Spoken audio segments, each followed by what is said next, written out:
"Excuse me, sir, my late dad had that exact mark." The silver fork halted midair. Graham Whitaker, the billionaire whose surname crowned half of downtown Chicago, locked onto the young server beside him. Her voice trembled, but her hand didn't. Her stare pinned the inside of his left wrist like a spotlight. He blinked once, slow, like his brain needed extra time. Then he followed her gaze. A faint crescent birthmark, nickel-sized, faded with years, sat where it always had. Around them, the gala kept breathing. Laughter, crystal clinks, soft jazz from the corner trio. But at table 7, time thinned. Graham lowered his fork with deliberate control. "I'm sorry," he said, calm enough to sound cold. Talia eased back a step, apron brushing linen. She still gripped a water pitcher like it was an anchor, and her words, already spoken, hung heavier than any chandelier above them. I didn't mean to interrupt," she rushed.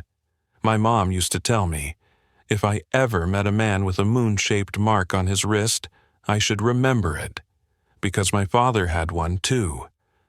Graham's focus sharpened.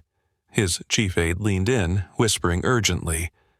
Graham didn't answer, just stared, stunned. His mouth opened as if truth might fall out. Nothing did. Talia nodded, swallowed, and pivoted toward the kitchen doors. The room's noise slammed back into her ears. People's eyes on her like pins. Some curious, some bored, some already judging. She kept walking anyway, shoulders squared against the heat of attention. Behind her, Graham watched her disappear. His posture stiffened, thumb rubbing the mark like he could erase the moment. He hadn't thought about Selena Walker in years, yet her name hit him like surf against stone. Savannah, 2001. The girl with paint-stained hands and dusk-colored eyes that never apologized for shining. The girl his family branded a mistake, the one he let slip away because he didn't have the backbone to stand beside her. They'd parted on that river bridge, promising nothing, meaning everything. She vanished months later. She never said she was pregnant. He never knew. Now this young woman stood in the wreckage of his denial. Could it be real? His mind fought it. Impossible, ridiculous, until it wasn't. He barely spoke through the rest of dinner, face composed, spirit cracked. Talia, in the staff corridor, stood numb at her locker while her manager hissed words like unprofessional and VIP experience. None of it landed. Only Graham's look did. Not anger, not mockery, recognition, like a memory refusing to stay buried. That night, Chicago wind curled through Southside alleys, and Talia sat alone in her room. No tears, no journaling, just silence, and a small photo taped to her mirror. Selena, 22, in a hospital gown, holding newborn Talia like she was hope.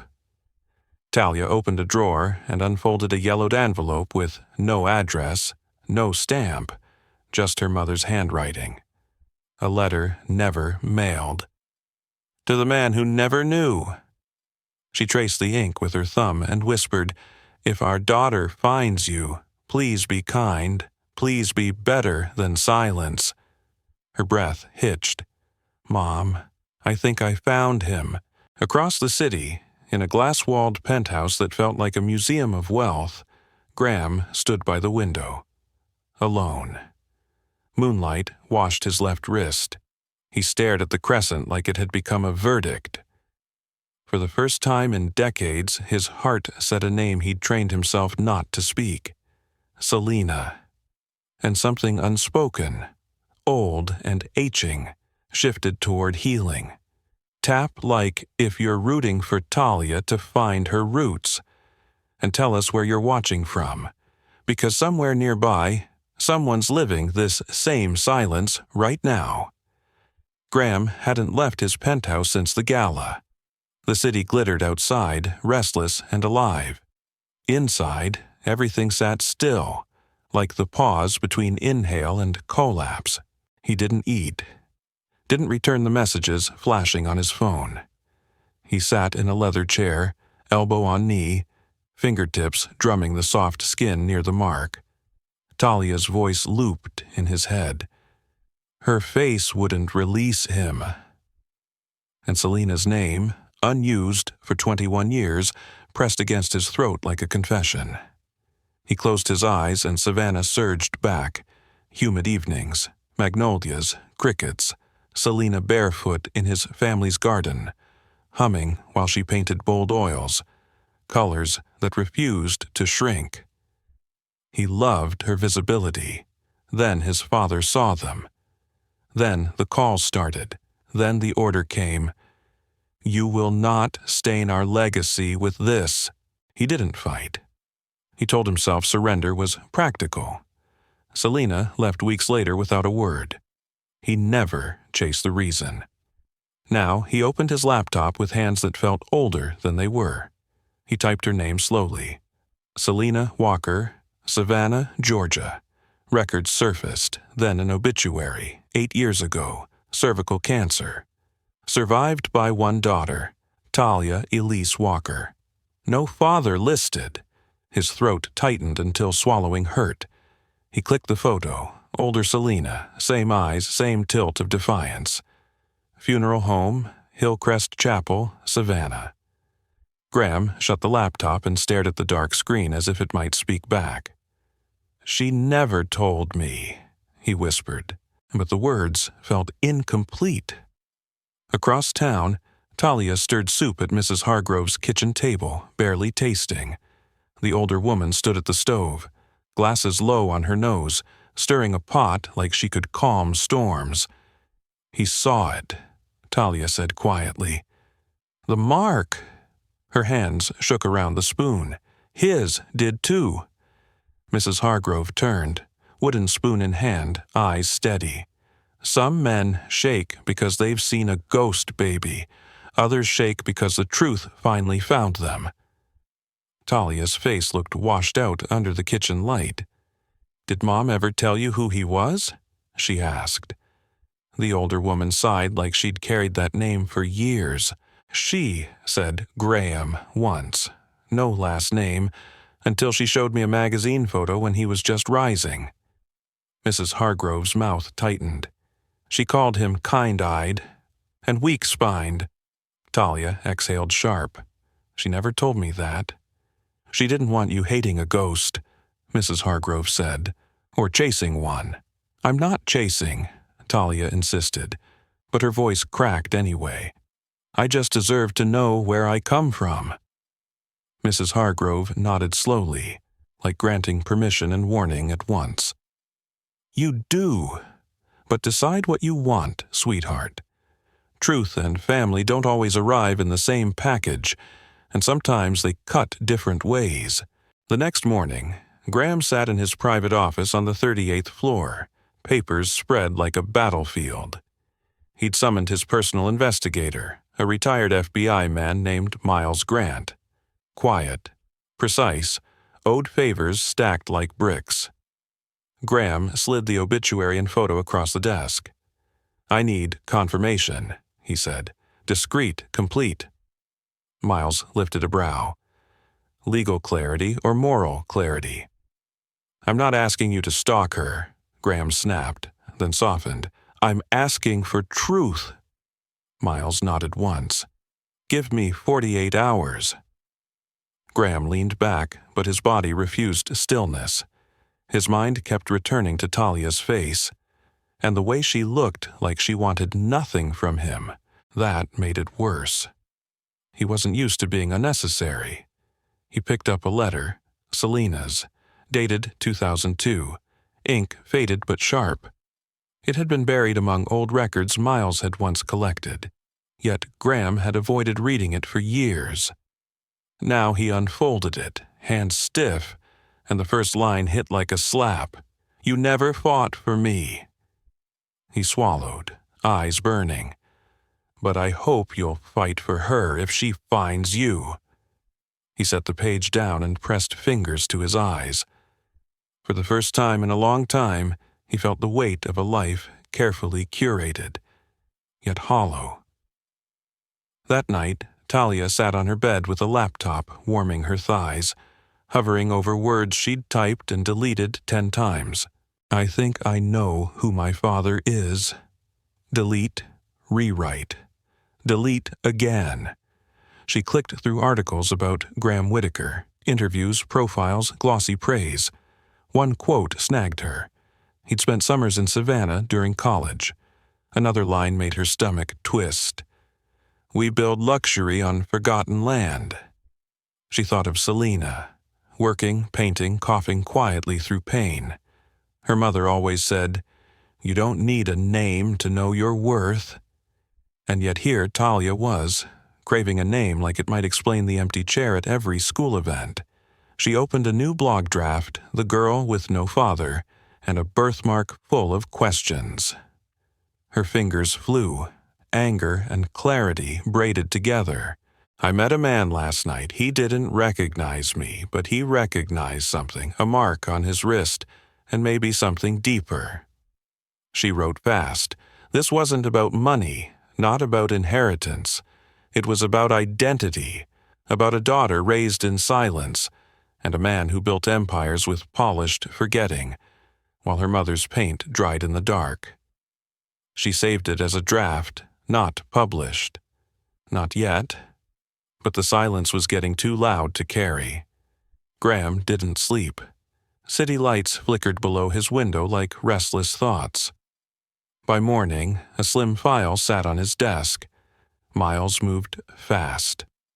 Hospital records, death certificate, old addresses, and a school form from 2007 where father was left blank like a wound, clipped behind it.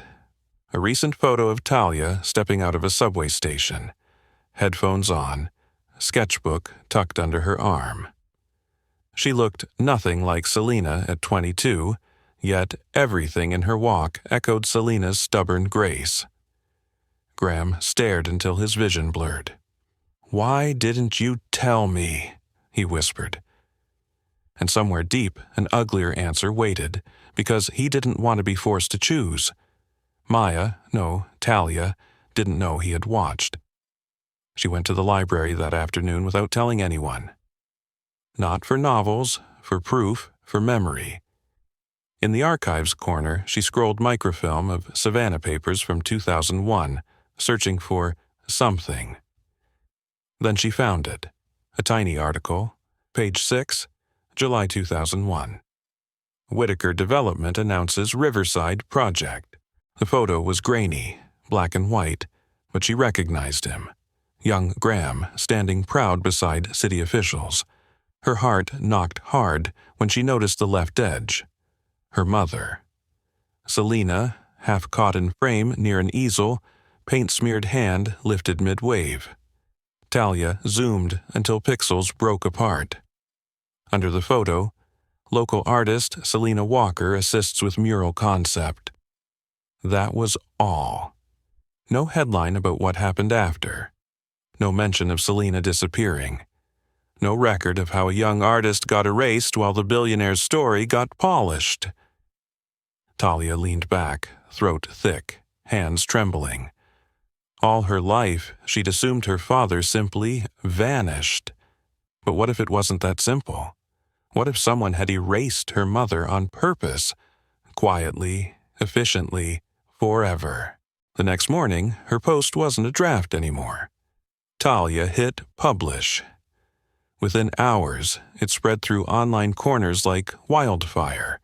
Children of absent parents, Black artist communities, and think piece writers hungry for stories about wealth and responsibility. Graham read it at his desk, every word. "I don't want inheritance," it said. "I want answers. I deserve them." He closed the laptop slowly, like shutting a coffin. Something inside him settled, and something else cracked. He'd spent decades stacking power, adding zeros, sculpting control, mastering silence. None of it prepared him for a 22-year-old voice demanding to know if he remembered love. He called Miles again. "Get me her number," he said. "I want to meet." Miles hesitated. "Sir, what are you hoping she'll say?" Graham stared at his wrist. "I'm not hoping," he answered. "I'm listening." When the call finally reached Talia, she let it go to voicemail. The message was short, steady, unmistakable. "Miss Walker, this is Graham Whitaker. I'd like to speak privately at your convenience." She didn't call back that day or the next. Instead, she rode the train to Mrs. Hargrove's apartment and found the older woman pruning window plants, humming Ella Fitzgerald like the world wasn't trembling. "He reached out," Talia said from the doorway. Mrs. Hargrove didn't look up. "And what did you say?" "Nothing," Talia replied. "Not yet." Mrs. Hargrove's hands kept moving. "Sometimes silence is the first answer." Talia sank into a chair, eyes on the window. "Do you think he knew?" she asked. Mrs. Hargrove exhaled. "Some men never ask because they're scared of what they'll find. Others don't ask because they already know, and they prefer the comfort of pretending." Outside, a kid rode by, laughing, free as air. Talia felt a tight twist in her chest. "Do I meet him?" she asked. Mrs. Hargrove finally turned. "That depends. Are you looking for a father, or just the truth?" Talia opened her mouth, then closed it. She didn't know. She only knew the Aish had a voice now, and it was demanding daylight. Later that evening, she stood on the corner of Jackson and 19th with her phone glowing like a dare. One number, one step. She dialed. It rang once. "Mr. Whitaker," she said softly. A pause, then his voice. "Yes, Talia." She swallowed. "I got your message." He sounded calm, but not untouched. "Would you meet me tomorrow morning, just to talk?" The word tomorrow tasted sharp. She hesitated, then remembered Selena's unsent letter. "Please be better than silence." "Yes," Talia said. 10 a.m. "I'll send the cafe address," Graham replied. When she hung up, something heavy shifted inside her. Didn't vanish, just moved. Tomorrow wasn't forgiveness. Tomorrow was a door cracking open. The bell above the cafe door chimed when Talia stepped in. A small corner spot on the south side, near the old art supply store Selena loved. Wood-paneled walls displayed local paintings, bright, messy, honest. She'd chosen it deliberately. If she faced the man who might be her father, she wanted the room to remember her mother. Graham was already there in the back, alone. No entourage, no assistant, no briefcase. Just a black wool coat folded neatly and a porcelain cup untouched. Talia paused, then crossed the room. He stood when he saw her. "Talia," he said, softer than she expected. She nodded. "Mr. Whitaker." He gestured to the seat across from him like offering space, not power. She sat without removing her coat. Neither spoke first. She'd gone first her whole life. First to ask, first to care, first to wait for someone who never came. Let him carry the opening now. Graham cleared his throat. "Thank you for meeting." "I didn't do it for you," she said flatly. He accepted the strike without flinching. "I understand." Silence settled again, this time not awkward, but shared and heavy. "I read your blog," he said, "all of it." Talia held his gaze. "Then you know why I'm here." He nodded. "You want answers." "No," she corrected, voice steel. "I deserve them."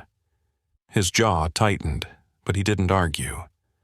"I didn't know about you," he said quietly. "Not until the gala.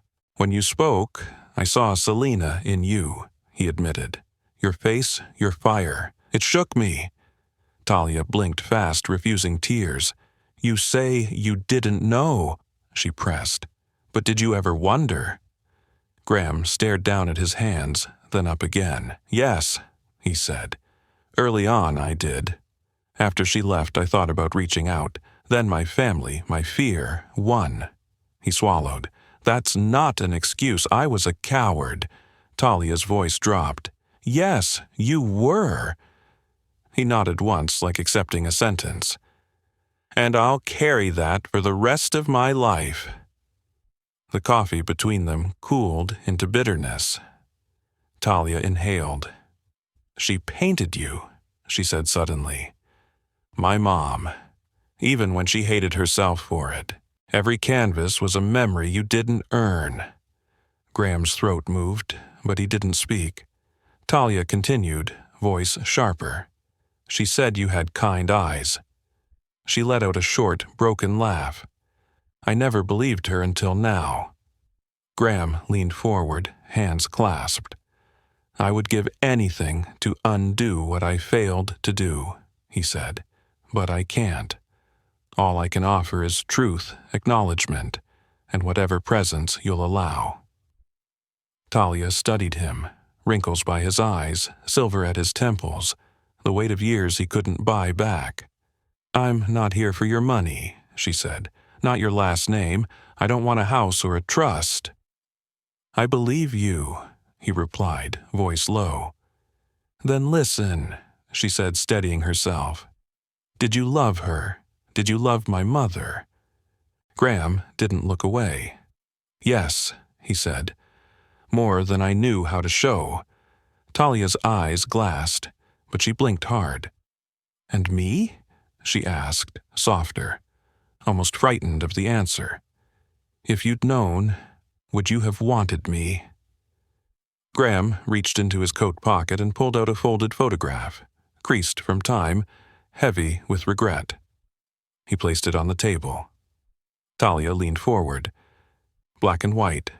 Selina barefoot by a river, pregnant, hands resting on her belly, radiant and alone. Talia's hand flew to her mouth. "She sent this," Graham said. "I never opened the envelope, not until last week." The shame in his voice wasn't theatrical, it was quiet, lethal. "I didn't want to know, because knowing would make me accountable," he confessed, eyes damp, "and I was too weak to be accountable." He looked at her like a man asking permission to breathe. "I'm not asking you to forgive that. I'm asking if you'll let me try now." Talia couldn't speak for a long beat. The cafe felt smaller, the light warmer, her mother's voice echoing. "Ask if he's different." She met his eyes. "I don't hate you," she said, "but I don't know you, and I don't know what to do with that." Graham nodded, relief and grief mixing. "You don't have to decide today," he said, "or tomorrow. I'll take what you can offer." A waitress refreshed the coffee, but neither touched it.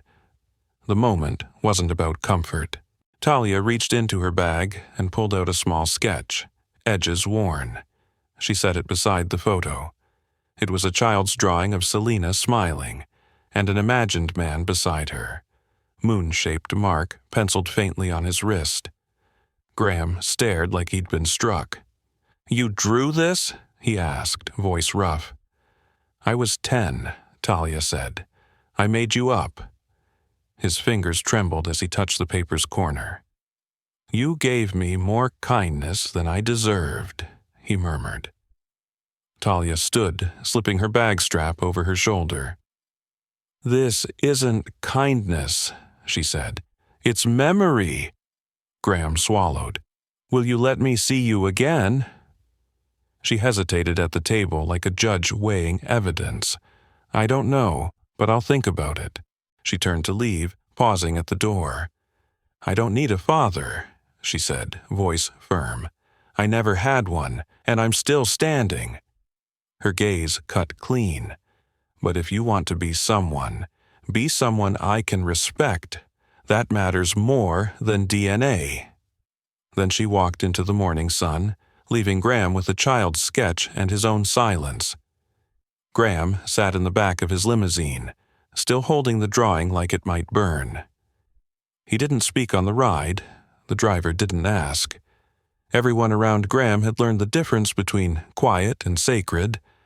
Back at the penthouse, he went straight to his study, coat still on, lights off, late sun stretching shadows across the floor like long regrets. He unlocked the bottom desk drawer he hadn't opened in years.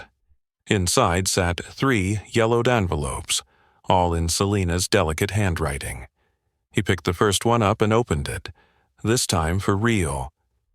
His hands were steadier now. No more hiding. "Dear Graham," it began, "if you're reading this, you finally stop pretending the past doesn't matter." His chest tightened. The letter didn't soothe him. It exposed him. Selina wrote about fear, about pressure, about shame that wasn't hers to carry. She admitted she left because she was told to, because she was scared of what his name could do to their future. She didn't tell him about the baby because she refused to let their child feel like a secret. She begged him to love out loud. Graham folded the letter carefully and pressed it to his palm like a promise.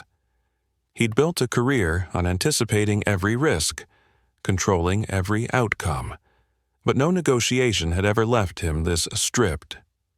Talia's line replayed like scripture. "Be someone I can respect." He slid the letter into his inner coat pocket. This one wouldn't go back in a drawer. Talia didn't tell Mrs. Hargrove about the meeting right away. That night, she sat at the kitchen table, slicing apples with robotic precision, while the evening news droned in the background. Mrs. Hargrove knew better than to press. Finally, Talia spoke, quiet. "He brought a picture." Mrs. Hargrove turned from the stove. "Of who?" "My mom," Talia said, "pregnant, by the river." The older woman's face softened, then hardened with old anger. She sat across from Talia slowly. "He kept it all these years?" Talia nodded once. "He never opened the envelope until last week." Mrs. Hargrove released a long breath, like letting go of a burden she'd carried alone for decades. In Graham's study, the second envelope waited. He opened it. Selina's words were gentler, but sharper in their truth. She wished she'd been braver. Wished he had been too. She described leaving Savannah, alone, scared, determined that their child would never be treated like a stain. She wrote that Talia was bright, fierce, deserving of more than a ghost for a father. Graham read until the lines blurred. "You never fought for me," Selina wrote, "but I hope you'll fight for her." His throat tightened. He stared at the darkness beyond the glass, the city humming like it didn't care. For the first time, he understood that his wealth hadn't protected him from consequence. It had only delayed the moment it arrived. He thought about Selina painting in bare feet, humming like hope was natural. He thought about the bridge, the goodbye, the years he'd filled with deals to avoid feeling. Then he thought of Talia walking out of that cafe, unyielding, honest, unbought. The emptiness he'd called success suddenly looked like a room with no air. He pressed the letter to his chest and exhaled. He folded it with care, like folding a life he could never return to. The third envelope remained, but he couldn't open it yet. Not because he lacked courage, because he finally had too much. Across town, Talia's knife kept cutting apples into neat slices, hand steady, eyes distant. Mrs. Hargrove didn't speak. She simply waited, offering the only thing Talia truly needed, safe silence. At last, Talia murmured, "He had a photograph." Mrs. Hargrove turned fully, attention sharp. "Of Selina?" Talia nodded. "Pregnant, standing by the river." The older woman sat down slowly, as if her knees suddenly remembered every year. "He kept it," she whispered. Talia swallowed. "He did. And he finally opened the envelope. Guilt is a strange animal. Sometimes it goes quiet the longer you starve it, but when it finally wakes up, it doesn't whisper." Talia set the knife down. "He said he loved her, said he never knew about me." "Do you believe him?" Her voice cracked. "I don't know," she admitted. "I want to, but I need it." Mrs. Hargrove reached across the table and covered Talia's hand with her weathered palm. "Needing something doesn't make it fake," she said softly. "It makes you human." The next morning, Graham Whitaker made another call. This one to his longtime attorney, Peter Alden, a man who'd watched his empire grow and his heart shrink. "I need to update my will," Graham said. A pause. Peter's voice stayed professional. "We talking percentages or people?" "Both," Graham answered. "There's someone I need included. Her name is Talia Walker." Peter didn't push for details. He'd worked for Graham too long to flinch, but his tone gentled anyway. "That's a major step, sir," Peter said. "Are you sure?" Graham stared at his own reflection in the dark window. "No," he admitted. "But it's the first step I've been scared of in years. That tells me it matters." After the call, he spent hours digging through old files, deeds, foundations, plans, and the past. One envelope stopped him. Cold, red-stamped return to sender across Selina Walker's handwriting. She hadn't disappeared. She'd been blocked, turned away by assistants and gatekeepers he'd never questioned. Graham held it like a live wire, then set it carefully beside Talia's childhood sketch on his desk, jaw tight with new resolve. That evening, Talia checked her email and found a message from Graham. No subject line, just a confession stripped of polish. "You owe me nothing. I owe you both acknowledgment." He wrote about a press event in 3 days, not for publicity, for truth, and promised he wouldn't speak her name without permission. Talia read it 3 times, then closed the laptop and stepped onto her balcony.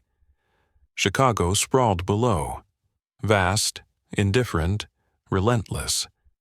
Yet something in the air felt like it was shifting, like a long-held breath finally cracking. She didn't know if she wanted the world to know her, but she knew she wanted Selina to be seen. Inside, Talia opened the old sketchbook her mother had given her on her 15th birthday. On the first page, Selina's handwriting, "Art is truth with a heartbeat. Use it when the world stops listening."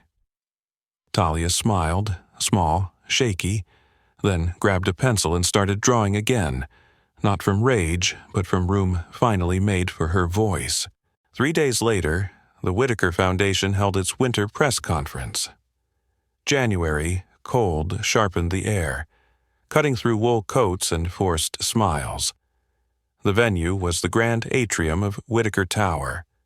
Glass walls, marble floors, a podium built for announcements, not confessions. Cameras lined up like weapons. Reporters buzzed, expecting numbers and applause. Graham stood behind the velvet curtain, adjusting his tie for the 5th time. His aide handed him the speech he'd written, edited, rewritten. Graham folded it once, twice, then slid it into his jacket. He wouldn't read it. "Talia's not here," the aide whispered, scanning the front row. "At least not that we can tell." Graham nodded once. "That's fine," he said. "This isn't about who's watching." Then he stepped onto the stage. Flashes popped. The crowd settled into their usual hunger for a headline. They expected branding banners, a donation figure, a shiny future. They didn't expect Graham to approach the mic with no slides and no safety net. "Good morning," he began, voice echoing off the glass ceiling. "Thank you for coming. Today, I was supposed to speak about investment growth and community expansion. Instead, I'm going to speak about something I should have said a long time ago. He touched the folded paper in his pocket like a talisman, then lifted his eyes and chose truth. In 2001, I fell in love with a woman named Selena Walker, he said. She was a painter, brilliant, stubborn, compassionate, and she was black. A few people shifted uneasy. Graham didn't flinch. I let fear guide my silence. My family, my reputation, my status. I let all of it speak louder than my heart. I walked away, he continued. I didn't fight for her. I told myself it was for the best. A ripple of quiet shock moved through the room. But the truth is, I was a coward. One camera shutter clicked louder than the rest, as if even the equipment couldn't believe what it was capturing. Graham paused and let the air thicken. I didn't know that when she left, she was pregnant, he said. She didn't tell me. Maybe she couldn't. Maybe she didn't trust me to stay, and I don't blame her.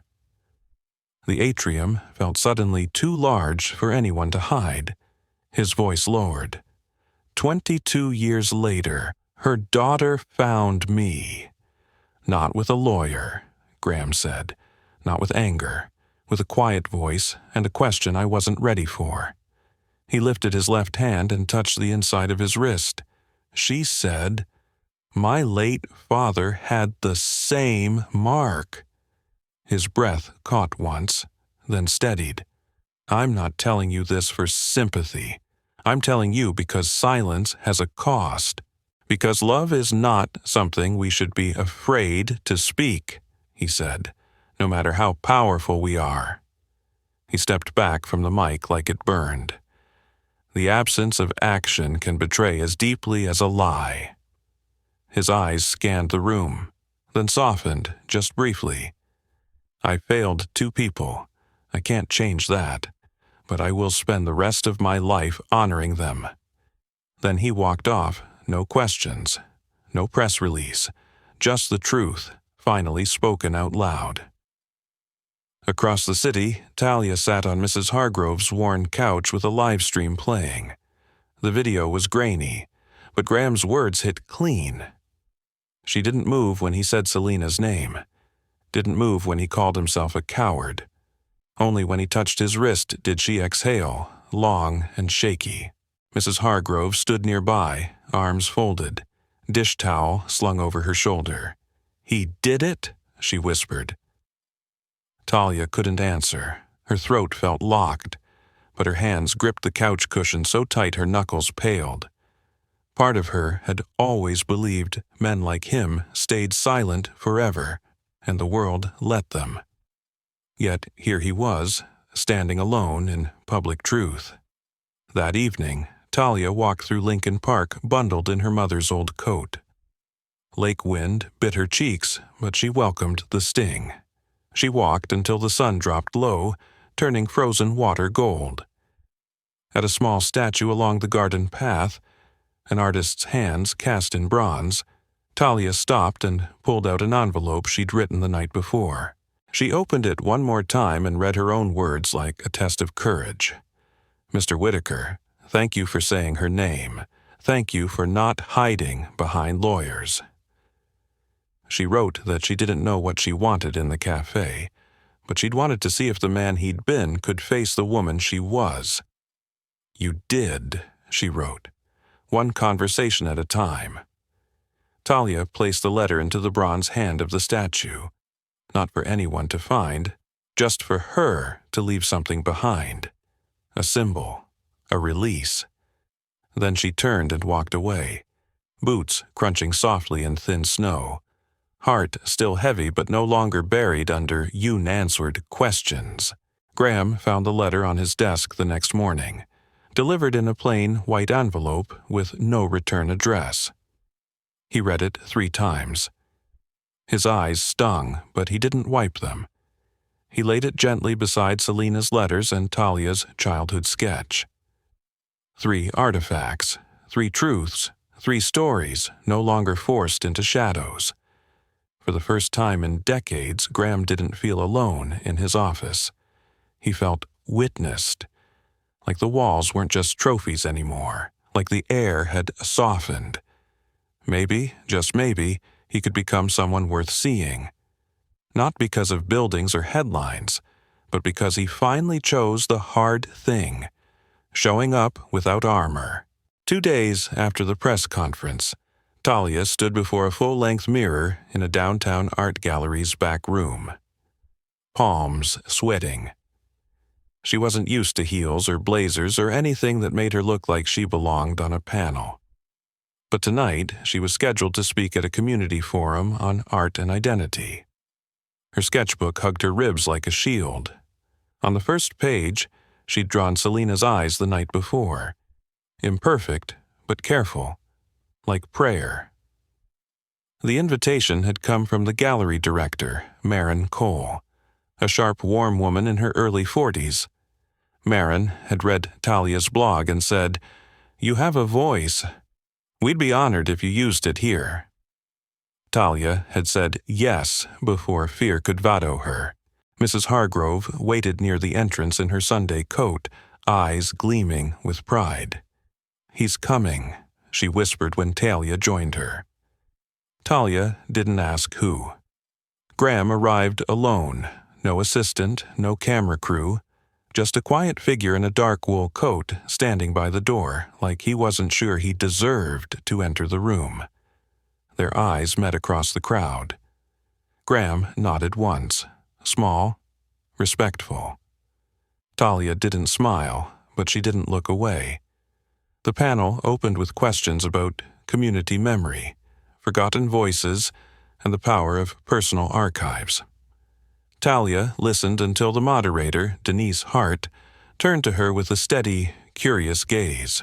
"Talia Walker," Denise said, "you've lived through a personal discovery that speaks to race, silence, and family. What do we risk when we let history remain untold?" Talia took the microphone slowly, fingers gripping tighter than she meant to.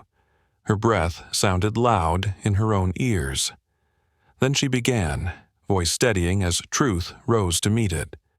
"I think we risk turning people into shadows," Talia said. "Not just in records, not just in archives, but in our own lives." She swallowed. "We forget who shaped our laugh, our nose, our stubbornness. We pretend silence is safety." Her eyes swept the room. "But silence isn't safety, it's theft. Quiet theft. My mother was erased," she continued, "not loudly, gradually, and I lived with the echo." She glanced toward Graham. He watched her with a face holding sorrow and something like pride. "I didn't know my father's name until recently, but I always knew something was missing, something deliberate." Her voice didn't shake now. "Tonight I'm telling the missing part out loud. I'm not here to shame anyone," Talia said. "I'm here because every child deserves to be known, not just as someone's daughter, but as someone with a story." She paused, letting the room breathe. "Sometimes it takes 22 years and a single birthmark to begin telling it." Silence held the gallery. Then applause started, quiet, then growing, like release spreading through lungs. Afterward, Graham waited near the refreshment table, holding black coffee he hadn't touched. When Talia approached, he straightened like a man trying not to take up too much space. "You spoke like someone who knows herself," he said gently. "I'm trying to," Talia replied. The pause between them wasn't tense. It was honest. Graham swallowed. "I meant what I said," he added. "I don't want to force myself into your life," Graham said. "But I want to be there, if there's room, even a corner." Talia looked down, then up. "I don't have answers," she admitted. "I still feel fragile around all this. Around you." Graham nodded once, accepting the truth without bargaining. "Then we go slow," he said. "One step at a time." Talia reached into her bag and pulled out a small wrapped box. "Here," she said, offering it. Graham opened it carefully. Inside was a framed print of the sketch she'd drawn at 10. Selina, little Talia, and an imagined father, each wrist marked with a crescent. But Talia had added a new line beneath it in pencil. "We were never lost, just waiting to be found." Graham's fingers curled around the frame like it might break him. His eyes watered, but he didn't wipe them. "Thank you," he said quietly, "for letting me be part of your truth." Talia nodded. "Truth deserves witnesses," she replied, "even late ones." They didn't hug, not yet. But they stood closer than before, side by side, no longer pretending silence was strength. Outside, snow began falling. Soft, steady, forgiving. Graham offered his coat. Talia shook her head, then surprised herself with the smallest smile. "Let's walk," she said. And they did, under the quiet sky, each step a small promise, not of perfection, but of presence. Savannah smelled the same. Wet earth, sweet decay, Spanish moss hanging like whispers from old trees. Talia hadn't been back since Selina's funeral 8 years earlier, and stepping off the train felt like walking into a memory drenched in sun and silence. Graham stood beside her holding white camellias, hands wrapped tight around the bouquet like a penance. He'd offered to drive from the station. Talia declined. She wanted to walk. She wanted the ache in her legs to match the ache in her chest. They moved through the old district in quiet. Cobblestone, porch swings, shuttered shops, each corner tugging a thread of childhood. Graham looked like he wanted to speak every few steps, but didn't. For once, Talia didn't fill the quiet. Some things didn't need words. At Hillcrest Cemetery, late afternoon, light spilled through magnolia branches and scattered soft gold across gravestones. Talia paused at the gate. "She brought me here on Sundays," she said. "Not just to visit. She'd sketch the angels, the trees, the way light touches stone. She said even cemeteries have stories worth telling." Graham's voice dropped.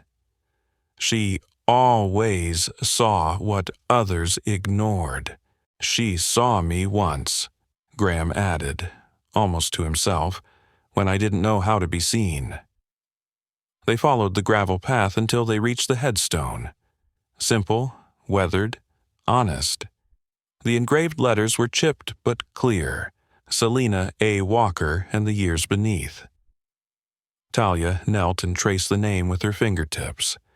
No tears today. The grief lived deeper now, quieter, not smaller. Graham stepped forward and placed the camellias at the base of the stone. He stayed standing, expression tight. Then he reached into his coat and pulled out a velvet-wrapped object. "I didn't know when I'd give this to you," he whispered, "but this feels like the right place." He handed it to Talia like he was handing over a piece of regret. Talia unwrapped it slowly. A worn silver locket. Smooth from years of handling, or maybe years of almost handling. She opened it. On one side, Selina at 20, laughing, eyes bright. On the other, a pressed white camellia. Graham's voice cracked. "She gave this to me after our last night together. I didn't wear it. I didn't even open it again until recently." Shame sat behind every word. Talia's thumb traced the locket's edge. She loved giving people pieces of herself, Talia murmured, like she was afraid to give too much. Graham swallowed. "She gave me more than I deserved," he said, "and far more than I acknowledged." Wind moved through magnolia leaves like quiet applause from a world that remembered her even when people didn't. Talia stared at the headstone. "When she got sick, she made voice notes, just in case," she said. "I still have them." Graham looked at her carefully. "I wish I'd been there." he admitted. Talia didn't flinch. You weren't, she said. Not cruel, just true. But you're here now, and you're not hiding. Graham nodded slowly, like accepting a rule he could no longer dodge. Talia knelt again and placed the locket beside the flowers. I think she'd like this, she whispered. Not because it's perfect, because it's real. They stayed until the sun dipped and shadows stretched long. Neither wanted to leave first. Eventually, cold crept in. As they walked back, Graham broke the silence. My father told me emotion was weakness, he said, that dignity meant silence. But your mother proved him wrong with every brushstroke. Talia glanced at him. You don't have to be your father, she said. Graham met her eyes. I know, he replied. I'm trying. At the gate, Talia paused. I want to come back here, she said. Graham answered quickly, like a vow. Every year on this day, I'll come, with you, if you'll allow it. Talia gave a small nod. We'll see. Outside the cemetery, they stopped under a magnolia tree, heavy with budding promise. Graham pulled out an envelope and held it out. What's this? Talia asked. Not legal, he said, not official, just words, mine. Talia took it carefully, like it might cut.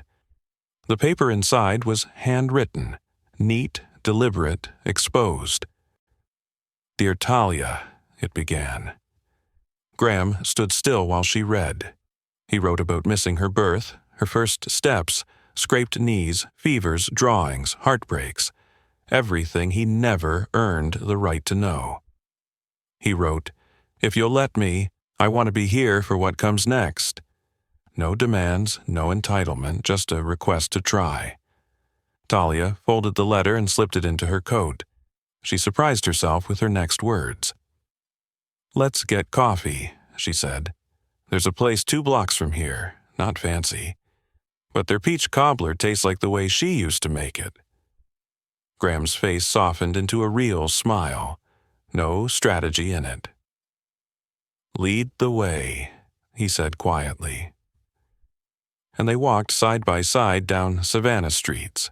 No headlines, no cameras, just 2 people learning the shape of something new. The cafe wasn't special. White-painted brick, a squeaky ceiling fan, a smudged chalkboard menu, and a tip jar that read, Give what you can, get what you need. But to Talia, it felt like home. Selena used to bring her here when treatments allowed small joys. Selena loved the peach cobbler. Talia remembered her mother humming over tea, sketching strangers with a pen that always ran out of ink too soon. Now, years later, Talia sat at the same table across from the man who could have been there all along. If life had broken differently, if he'd chosen love over legacy. Graham took a bite of cobbler. Your mother had good taste, he said. Talia answered softly. She usually did, except when it came to trusting silence. Graham nodded, accepting the sting like a deserved bruise. She deserved more than what I gave her, he said. She deserved to be fought for. Talia watched him a long moment. Why didn't you? She asked. Graham's fork paused mid-air. He set it down slowly and looked her straight in the eye, no flinching left. I was raised to believe men like me owned the world. As long as we didn't make waves, Graham said. My father made it clear. Love her, and you lose everything. Money, respect, inheritance. His voice tightened. I was too young, or too cowardly, to see what I'd lose by staying quiet was greater than anything they could take. Talia didn't answer immediately. She let the truth sit between them. You said something at the gallery, Graham continued, about being known as someone with a story that matters.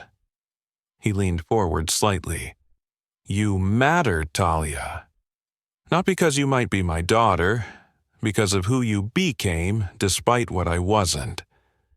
The words weren't perfect, but they were real, and real mattered more than polished. Talia looked down at her hands, then at the window where rain began to gather. I used to imagine you showing up at school, she admitted. Parent-teacher night, just once. I didn't care if you were rich, I just wanted someone to show up. Graham's jaw tightened. I hate that I wasn't there.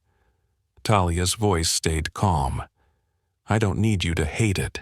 I need you to carry it, so you don't repeat it. Graham nodded slowly. I'm trying. Talia leaned back, exhaling. And I'm trying to let you, she said. That's the hard part. Outside, southern rain began, soft, steady, like watercolor. It reminded Talia of Selina's paintings, blue streaks on brown paper, sadness made beautiful without being softened.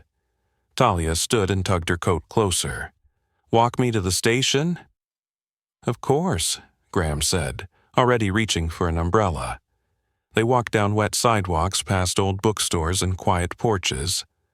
Neither spoke at first. At the station awning, Talia paused. This doesn't fix everything, she said. We lost a lot we can't get back. Graham nodded. I know. He swallowed. But it's a start, if you'll let it be. Talia studied him, power in his posture, humility newly built into his spine. My mother said love wasn't just being there, Talia said. It was staying, even when it's inconvenient, even when it hurts. Graham's voice came quick, steady. I'm not leaving. Talia held his eyes a long beat. Then, for the first time, she stepped forward and hugged him, brief, careful, but full. When she pulled back, she spoke softly. Next year, same day, magnolia tree.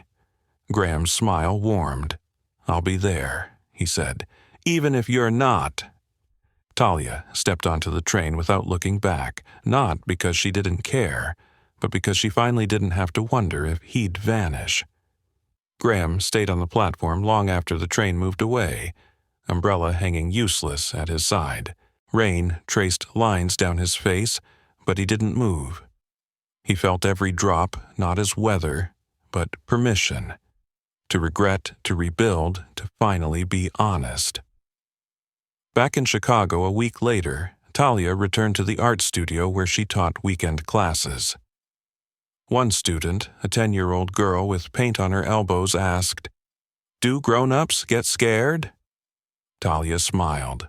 All the time, she said, but some of them keep showing up anyway.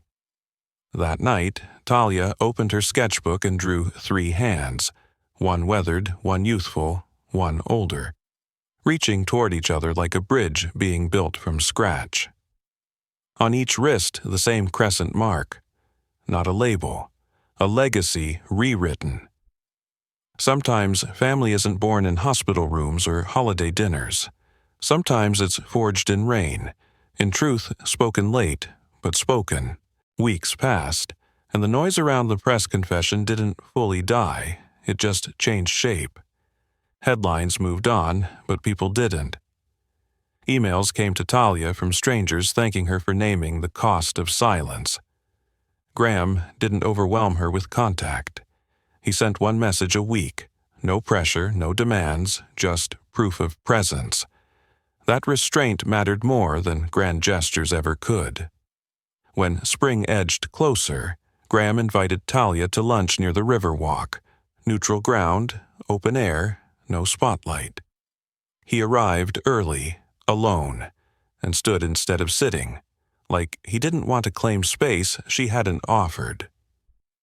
Talia watched him from across the street before approaching, measuring the difference between performance and change. His shoulders were quieter now, less armor, more accountability. They didn't call each other father and daughter. Not yet, maybe not ever. But they talked, about Selina's paintings, about Talia's childhood, about what was stolen by silence. Graham listened more than he spoke, and when he did speak, He didn't decorate the truth. At the end, Talia didn't hug him. She simply said, "See you next week." And Graham nodded like he'd been handed oxygen. That night, Graham returned to his office and opened the third envelope from Selena. His hands didn't shake this time. The letter wasn't gentle. It was honest, about loneliness, about being judged, about building a life with no safety net. And still, it carried love like a hidden pulse. Graham read until dawn, then placed the letter beside Talia's sketch and her note. 3 relics. 1 lesson. Love that stays is love that speaks. Across town, Talia stood in front of her mirror, not rehearsing a speech this time, just studying her own face. Selena's eyes, Graham's jawline, her own stubborn mouth. She whispered, "I'm not a secret." Then she texted Mrs. Hargrove a photo of her newest drawing. Mrs. Hargrove replied in seconds, "That's your voice, baby. Keep using it." And for the first time, the future didn't feel like a locked door. Because family isn't always built in perfect beginnings. Sometimes it's built in late arrivals, hard truths, and the slow, sacred decision to stay. And in that decision, made imperfectly, made honestly, Talia stopped carrying the weight of being forgotten alone. The silence didn't disappear, but it finally made room for something louder. Choice! Silence always sends a bill! Some of you have lived long enough to know this. What we refuse to face doesn't disappear. It waits. One nickel-sized crescent on a wrist stopped a whole gala because it carried 22 years of unanswered why. Graham didn't just lose Selena. He lost every birthday, every school play, every "Are you coming?" that never got answered. Silence may look dignified, but it can be a thief in a tailored suit. Accountability isn't a speech, it's showing up. A public confession is dramatic, sure, but the real test is what happens the next morning. Graham didn't send lawyers first. He listened. He owned the cowardice. He let Talia set the pace, and he stopped trying to buy his way into being family. For those of us 65 plus, we've seen plenty of men apologize when the cameras are rolling. The difference is whether they stay when nobody's clapping. Healing is slow, but it's still possible. Rebuilding isn't a grand reunion. It's small, steady steps. A handwritten letter, a grave visit, coffee a few blocks from where pain began. Talia didn't need him. She needed truth. And when truth finally got spoken out loud, the future stopped feeling like a locked door. Sometimes love arrives late, but it still counts. If it stays, now I want to hear from you. If you were Talia, would you meet him again, or would you protect your peace and keep walking? And if you were Graham, what would you do to prove you're better than silence? Not for a headline, but for a daughter's heart. Share your thoughts in the comments because your life experience matters here, especially if you've lived through family secrets, lost years, or second chances. If this story moved you, please hit like, subscribe, and turn on notifications so you don't miss the next lesson-packed episode.